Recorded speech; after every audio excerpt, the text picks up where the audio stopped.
The air over Oak Island was calm that morning. Calm, but different. A strange stillness hung over the trees, as if the island itself was holding its breath.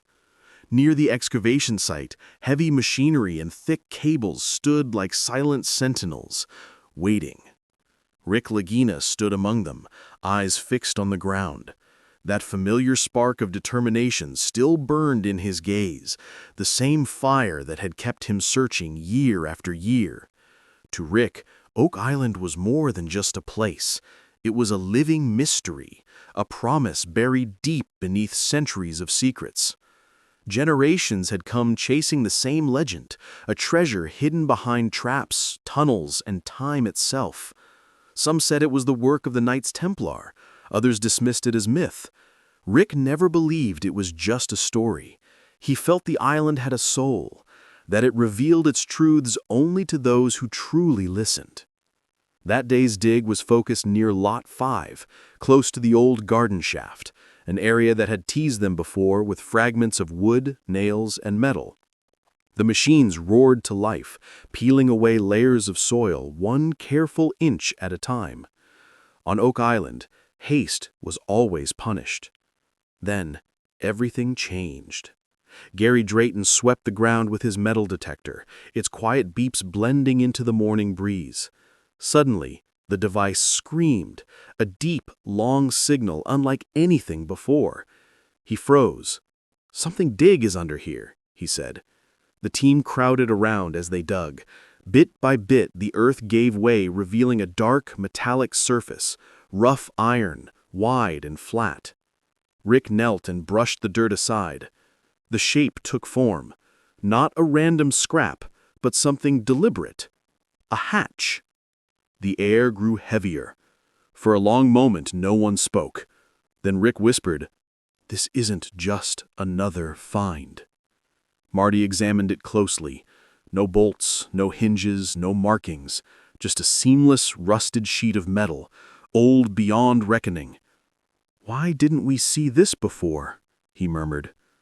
Rick didn't answer. He already knew. Oak Island showed its secrets only when it chose to.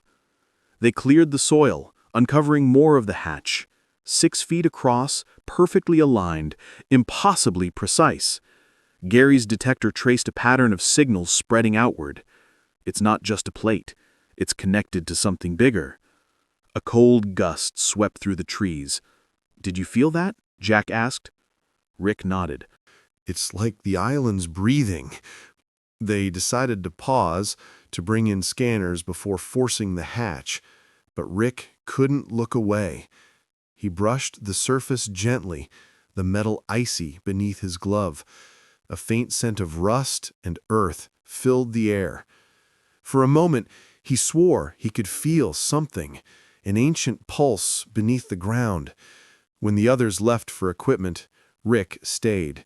He laid his hand on the hatch. The waves crashed softly in the distance. "If you've hidden something," he whispered, "I'll find it. Not for gold, for the truth." That night, strange things began to happen. When they reviewed the footage, both cameras had glitched at the exact moment the strange sound was heard. 3 seconds of black screen. No explanation. The next morning, fog rolled in thick and silent. Electronics failed near the hatch. Detectors, radios, even GPS. "It's like the island's blocking us," Gary said. Rick's voice was low. "Then we're close." They brought in ground-penetrating radar. Beneath the hatch appeared a chamber, a shape too perfect to be natural, and in its center, a cross. "The Templar cross," Gary whispered. When Rick compared the site to an old map of Oak Island, his hands trembled. The same cross was marked there, a square surrounded by it, drawn centuries ago. "Someone knew about this," he said, "and they tried to hide it." By noon, they began lifting the hatch. The winch groaned, metal grinding against stone. Then, with a shudder, the hatch moved. A rush of cold air burst out, damp, salty, ancient. "That's not just air," Gary said. "That's time." Rick shone a light through the opening. 10 feet below, a wooden floor, and carved into it, a cross. The same one. Before they could react, one of the cables snapped. The hatch slammed shut with a thunderous echo. The ground trembled. A deep rumble rolled through the island, then vanished into silence. Rick stood still, heart pounding. "The island's warning us," Gary said. "Maybe," Rick replied. "But that doesn't mean we stop." That night, Rick stayed behind again, alone with the hatch under the moonlight. He whispered to the darkness, "I've given you everything. If there's a truth here, I'll find it." From below came a faint whisper, a sound that seemed almost like a voice. Then silence. The next day they returned, ready to go deeper. They lifted the hatch, rigged a rope ladder, and Rick descended into the darkness. The chamber below was small, stone walls, wooden floors, air heavy with age. On the wall, a rusted plaque read, Veritas Custodia, Sancta, Truth, Guarded, Sacred. In the corner lay a small chest sealed with the same cross. Rick pressed the symbol, a click sounded, and the lid lifted by itself. Inside was an ancient leather book, its pages written in Latin and symbols. One map showed the island itself, marked with the same cross. A note inside read, La vérité sous la croix, gardée par le serment. The truth beneath the cross, guarded by the oath. Rick knelt again, tapping the floor. It sounded hollow. Beneath the planks, a stone slab appeared, carved with spirals, Latin words, and a single iron ring at its center. Lux, Fides, Sanguis, Veritas. Light, faith, blood, truth. As Rick and Marty pried it loose, cold mist rose from the gap. The light vanished into a tunnel below. They lowered a camera. The feed showed symbols on the walls, crosses, ancient writing, and at the bottom, a stone altar with a metal chest upon it, engraved with the same cross. Then the feed went dead. A slow, rhythmic tapping rose from the darkness below. Tap, tap, tap. Rick's heart thundered. "Something's down there," he said. "Or something doesn't want us to open it," Marty replied. Rick stared into the hole, feeling the weight of centuries pressing against him. Then, quiet. The metal chest engraved with the cross. Rick stepped closer, each movement slow, careful. The chest was larger than the one above, about the size of a small coffin, and sealed shut with an intricate mechanism that glowed faintly in the light. "Rick," Marty's voice called, "you see it?" "I see it," Rick said quietly. "It's real." Gary's voice joined in over the radio. "You picking up anything else down there? Metal? Walls? Floor?" Rick waved his detector. The faintest tone hummed through the silence, then died. "The air's thick with interference, same as before." He placed the flashlight on the ground, lighting the altar from below. The engravings on the stone around it came into focus. Latin again, rough but readable. Non aperias nisi paratus. Do not open unless prepared. Rick exhaled slowly.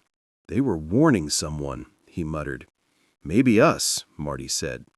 Rick crouched, brushing dust off the chest. The cross symbol in the center wasn't flat like before. It was divided into 4 pieces, each one turning slightly, like gears. He pressed one section gently. It shifted with a soft click. Another followed, then a third. "Rick, wait," Marty said, his tone sharp. But the final piece turned on its own, as if something had completed the motion from inside. The chamber shuddered. Dust fell from the ceiling. A deep sound, not mechanical, but resonant, filled the space like a heartbeat from within the stone walls. "Rick!" Marty shouted. "I'm fine," Rick yelled back, though his pulse was racing. The sound faded, leaving behind a silence so complete it hurt his ears. Rick reached forward, touching the chest again. This time, it opened. The lid rose slowly, releasing a cold mist that smelled of salt and iron. Inside lay something wrapped in aged cloth. Carefully, Rick peeled it away, revealing a metal object unlike anything he had ever seen. It wasn't gold, it wasn't treasure, it was a relic. A cross-shaped device, intricate and ancient, made of iron and silver fused together, covered in etched patterns that seemed to glow faintly under his light. It looked mechanical, not just symbolic. "What is it?" Gary's voice crackled. Rick swallowed hard. "I don't know, but it's not just decoration, it's—" A faint hum rose from the object, low and steady. The carvings on the walls began to shimmer. One by one, the symbols glowed with pale light, forming lines that connected toward the altar. Rick stumbled. Back, shielding his eyes. "The walls, they're lighting up." Static flooded the radios. Above ground, the others watched their monitors flicker. Alex yelled, "We're losing signal!" "Pull him up!" Marty shouted. But before they could, a loud crack echoed through the chamber. The stone beneath Rick's feet split slightly, sending dust into the air. The hum grew louder, vibrating through the ground. Then, silence. Everything went dark. Above ground. The winch stopped suddenly.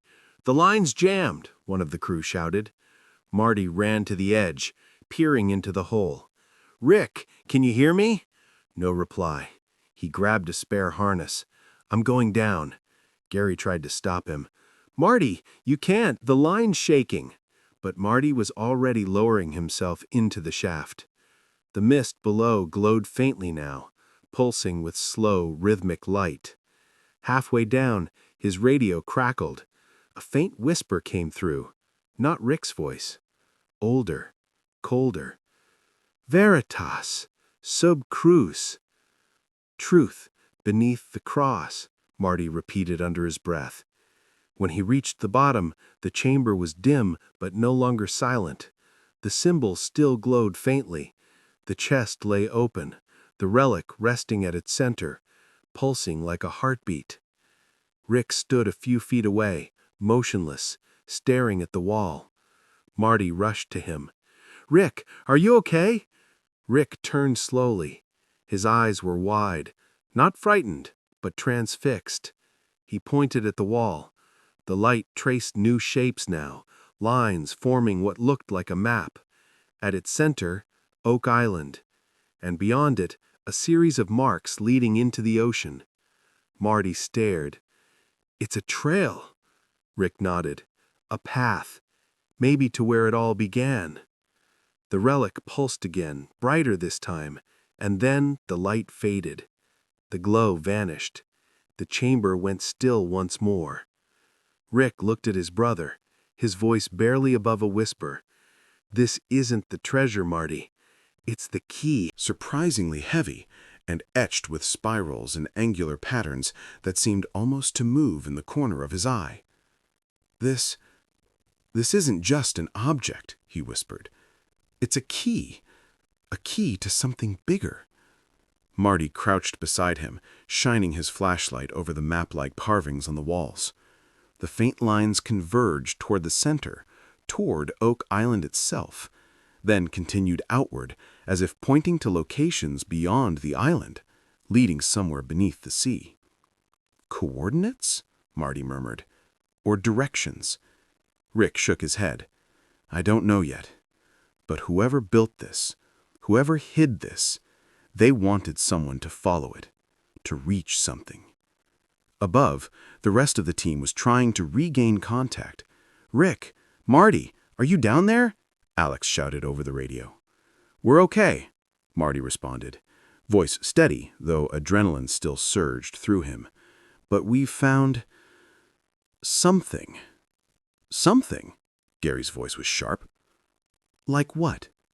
Rick turned the relic in his hands, revealing small compartments and mechanisms embedded within the metal. Tiny gears clicked softly when he pressed certain spots, almost like a puzzle waiting to be solved. "A key," he said again, "and maybe a map, or instructions, hidden inside it." Marty's eyes followed a faint spiral carved into the altar. "Rick, look at this. The spiral on the wall matches the spiral on the relic. It's like the object is meant to align with the chamber itself." Rick's heartbeat quickened. He carefully positioned the relic on the center of the altar, matching the engraved spiral. Slowly, almost imperceptibly, the relic clicked into place. A low hum began, faint at first, then stronger. The chamber trembled lightly beneath their feet.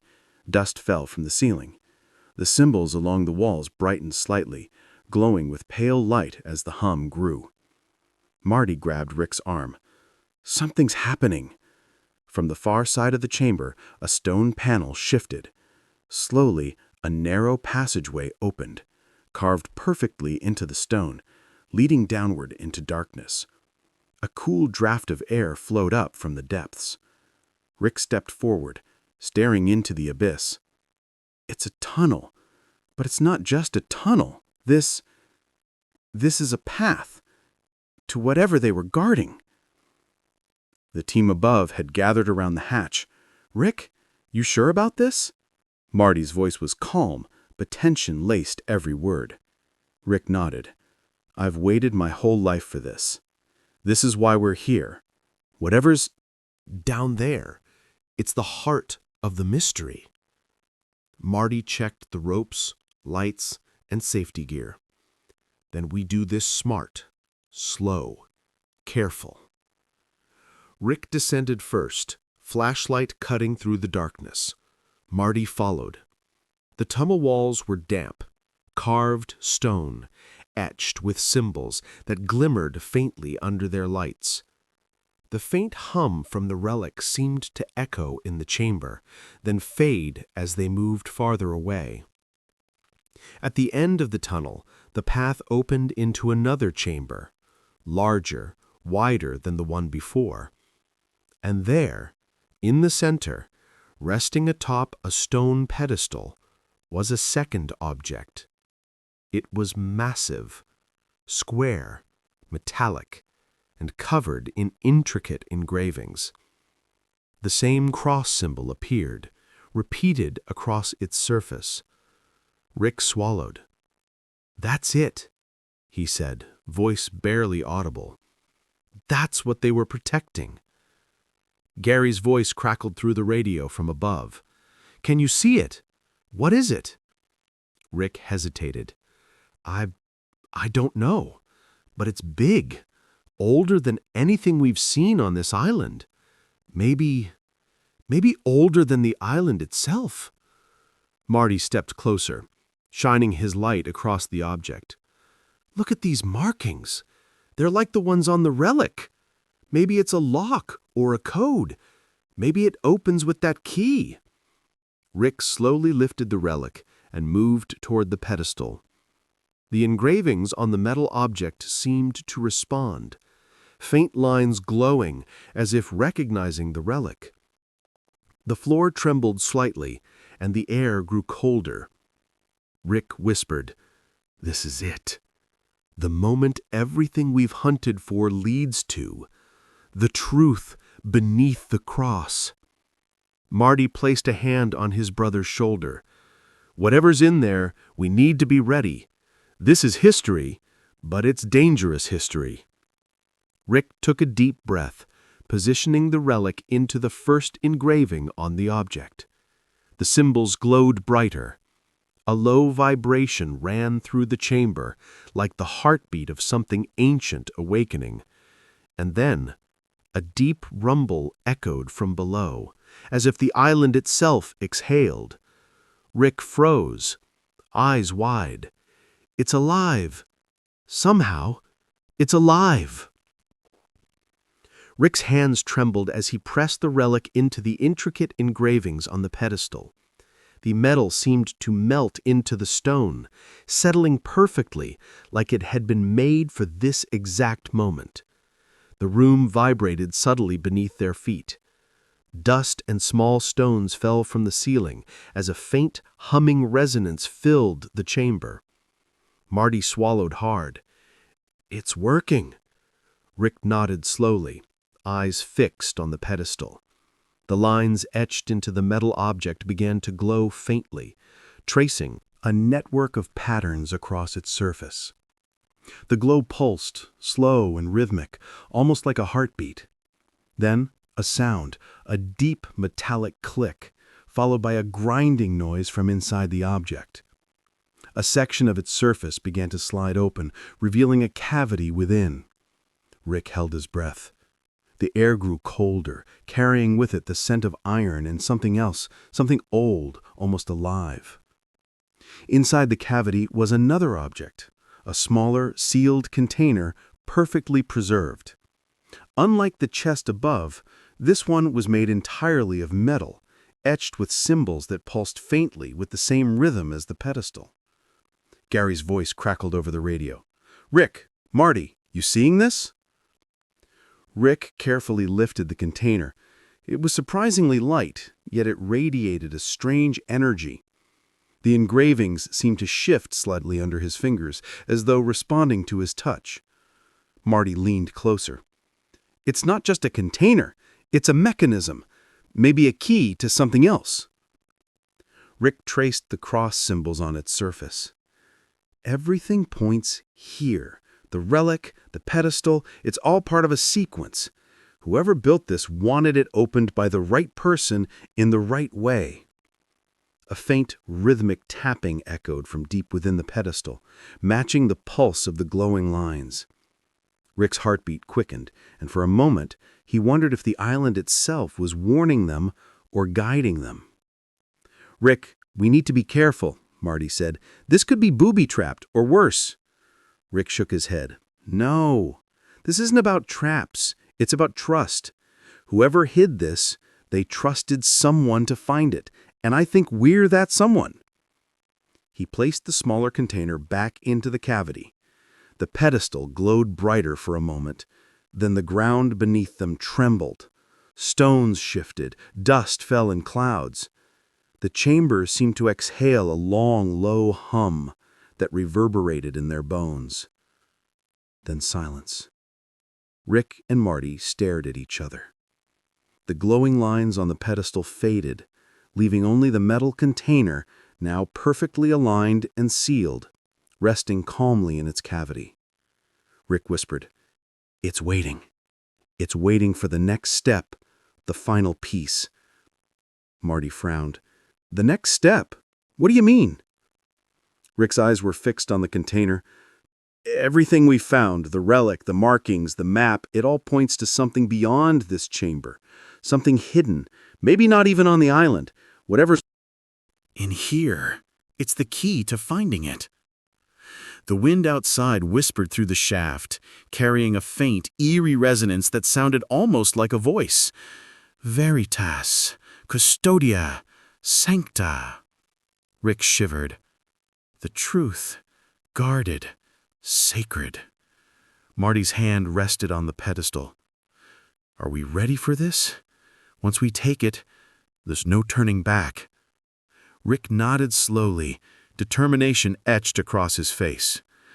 "We didn't come this far to stop now. Whatever's waiting, we'll face it." The two of them exchanged a brief glance. Then Rick lifted the container carefully. It was heavier than it looked, radiating an almost magnetic energy. As he held it in his hands, the chamber seemed to respond, the walls faintly glowing, the carved symbols pulsing one final time. The island itself seemed alive, watching, waiting. Rick whispered, almost to himself, "The truth beneath the cross. It's finally in our hands." The next moment would change everything they thought they knew about Oak Island, its secrets, its history, and the centuries of mystery that had led them to this very moment. Rick held the container carefully, its metal cold and heavy, engraved lines glowing faintly as if reacting to his touch. The chamber seemed to pulse around them, the very walls alive with history and anticipation. "Here goes everything," Rick murmured.